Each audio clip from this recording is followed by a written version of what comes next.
ചങ്ങന്മാരെ, ഒരു ഫാനിൻ്റെ റാഡ് എങ്ങനെയാണ് ഒരു ഫാനിൻ്റെ മോട്ടറുമ്മിൽ കൊടുക്കുന്നത് എന്നുള്ളതാണ് ഇന്ന് വീഡിയോയിൽ ഉൾപ്പെടുത്തിയിട്ടുള്ളത്.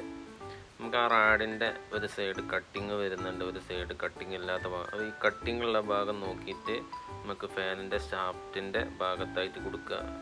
അതിൻ്റെ കൂട്ടത്തിൽ ഒരു സേഫ്റ്റി സ്ക്രൂവും കൂടി നമുക്ക് വരുന്നുണ്ട്. അത് നിർബന്ധമായിട്ട് എല്ലാ ഫാനുമ്മിലും കൊടുക്കാൻ ശ്രമിക്കുക.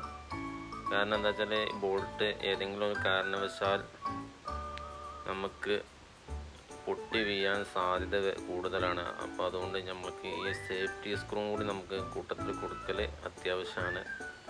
അപ്പോൾ അത് കഴിഞ്ഞതിന് ശേഷം നമുക്കൊരു 10 സൈസിൽ ബോൾട്ട് വരുന്നുണ്ട്. ആ ബോൾട്ടിന് ഞെട്ടും കാര്യങ്ങളൊക്കെ നമുക്ക് പല സൈറ്റിൽ പോയി കഴിഞ്ഞാലും ഇതിൻ്റെ മോട്ടർ ആട്ടം കൂടുതലായിരിക്കും. അപ്പോൾ എന്താണെന്ന് വെച്ചാൽ നമ്മൾ കട്ടിംഗ് പ്ലെയറായിട്ട് ടൈറ്റ് ചെയ്യാതെ സ്പാനർ വെച്ച് ടൈറ്റ് ചെയ്യാൻ മാത്രം നോക്കുക.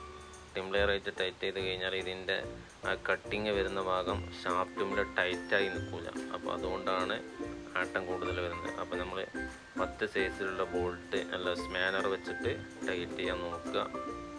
ഇങ്ങനെ ടൈറ്റ് ചെയ്താൽ മാത്രമേ ആ ബോൾട്ടിൻ്റെ സേഫ്റ്റിയും കൂടി നമുക്ക് കിട്ടുള്ളൂ. അപ്പോൾ അത് പരമാവധി നോക്കുക. അപ്പോൾ എല്ലാവരും നമ്മുടെ ചാനൽ ലൈക്ക് ചെയ്യുക, ഷെയർ ചെയ്യുക, കമൻറ്റ് ചെയ്യുക. Okay, by.